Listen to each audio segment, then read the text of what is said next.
WWE officially introduced the new Undisputed WWE Championship during Roman's 1,000-day celebration, and it seems like some fans love it while others hate it, and I think personally it's great. It's not what I expected, and I've seen some better custom ones, but we need to realize that the big W logo will not go away anytime soon. It is necessary for marketing reasons, and I think the belt looks good, but I do understand why some people who see the first picture with the glare, why I don't think it looks good, because the glare makes it look super corny, but when it's on Roman's shoulders or on his waist or when he was holding it up, it looked pretty good. I also think many people need some time to get used to the adjustment. The same thing happened with the new World Heavyweight Championship. I love that design now, but at first I thought it looked weird, but it looks great now. The new Undisputed Championship looks great as well. I also think that Cody will definitely bring back the Winged Eagle title once he does win at WrestleMania 40 against Roman Reigns. This is a temporary title until then. Cody is going to bring back that belt that his father never won, and he's going to throw away this Roman Reigns version. I can't wait. Now that we've spoken about the title, let's talk about the Bloodline from SmackDown last night. There is so much to talk about. First, I want to say that the segment was absolute fire. This storyline is pure cinema. It's the best thing WWE has produced in decades. I even believe it's the best storyline of all time. After Roman Reigns was done introducing the new belt, the Usos came out to confront the tribal chief. They weren't supposed to be there, but they came out anyways. Roman Reigns did not invite them, but like I said, they don't care. They came out, and Roman did not look happy. The Undisputed Champion ordered Jey Uso to kick his brother in the face the same way that Jimmy kicked him at Night of Champions, costing him the Undisputed Tag Team Championships.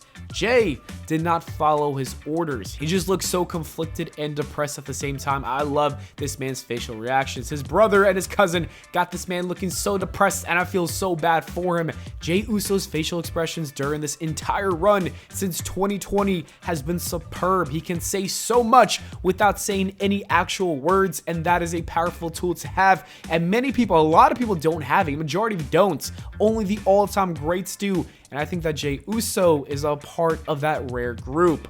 I love Jimmy's explanation for what he did. He said he didn't want to blow up the Bloodline. He didn't want to turn on Roman Reigns. He did it to defend his brother because he saw Roman disrespecting and assaulting his brother at Night of Champions, and Jimmy just couldn't stand by. He stood up for Jey because of his brotherly instincts, and that was an excellent response and made a lot of sense, and I think it relates to a lot of people, a bunch of brothers, should I say.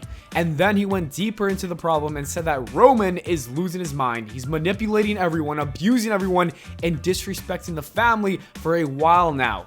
And Jimmy straight up isn't going to sit around anymore and watch it go down. He essentially gave Roman Reigns the ultimatum: either change for the better or this isn't going to work. And Jimmy even warned Solo Sikoa. He said he's going to do the same thing to you once he's done using you. And Roman didn't like that. So Roman said, you know what, Sikoa, here's the microphone and tell me what you want. Who do you want to choose between me and Jimmy Uso? And while he acknowledged the tribal chief, Solo chose his brother and proceeded to stand next to them. This shocked Roman Reigns and sent Paul Heyman into a pit of despair. I loved it. It looked like Reigns lost everyone, and this was very concerning for the champion and the future of his championship reign. Being so frustrated, Roman screamed at Jimmy. He's told him to shut his mouth, and this has happened in the past before, and everyone would honestly just stand there and take it, but not anymore. Jimmy Uso shoved his face away. Tension was at an all-time high right here. Jey Uso did everything in his power to de-escalate the situation, and you could see him on the verge of crying. And this is the mediator of family problems, the one who is trying to hold the family together by a thread when it's clearly falling apart, and it looked like it worked. Roman Reigns and Jimmy Uso agreed that they were acting up, and they went in for a hug. Things were looking good for the faction until Roman Reigns said no to being cool with Jimmy Uso, and Solo Sikoa then spiked Jimmy Uso, and he chose the tribal chief and the Undisputed Champion, leaving his brother brothers. Jey Uso was left broken consoling his brother, and before the show went off the air, Paul Heyman even asked Roman about Jey Uso, and Roman Reigns said that he would come around, and now the pressure's on Jey. What is he going to do? Is he going to stick with his brother, or is he going to do what he always does and return to his emotional abuser? Oh my god, this is peak storytelling. This is what keeps you hooked, asking for more like I am right now. I absolutely loved it. I predict that Jey Uso will finally break from the mental prison that Roman Reigns created in his mind. That pop is going to break the internet and blow the roof off of whatever building they're in. And that was the Bloodline segment, which, like I said, was absolutely fantastic. It was cinema. Let's talk about the rest of SmackDown though. The show kicked off with Austin Theory bragging about his US Championship reign, and this man really said that he's going to be champion for thousands of days. I think he even said like 5,000 at one point, but please no, I don't think anyone wants to see that. But what I noticed about this segment is that the crowd didn't seem too into it, and ever since John Cena said that the crowd doesn't care about Austin Theory, I see it now and I can't unsee it. Anyways, he brought out Pretty Deadly to thank them for helping him, and those two look like stars. I think they will be huge for WWE. I can see the charisma that they have. They got the it factor, but we got to give them some time. The Brawling Brutes came out, and the 6 men had a tag team match. Pretty Deadly and Austin Theory picked up the win. WWE is clearly high on that tag team and Austin Theory. It was a good match, and I think it was a good opening for SmackDown.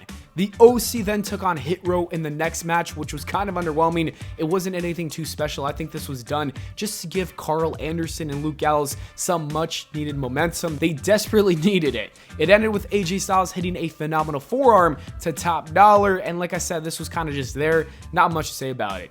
Grayson Waller then hosted the Grayson Waller Effect with the SmackDown Women's Division, and on this episode of this show, it was just a bunch of women talking about the women's ladder match, telling Asuka that they would become the next champion once they win that briefcase, and it eventually ended with Asuka and Bianca Belair brawling. This was a fine segment. It was just alright like the previous match, nothing too special. Selena Vega then wrestled Lacey Evans to qualify for the Money in the Bank ladder match, and Selena thankfully won. I think it's her time to win the briefcase this year. I feel like she's got a lot of potential. She has good character work. She can work as a heel or a babyface. She's got the LWO behind her. She has charisma, and she's good in that ring. Like, honestly, I say let her become Miss Money in the Bank. I know a lot of people want to see Io Sky win it, but I want to see Selena Vega win it.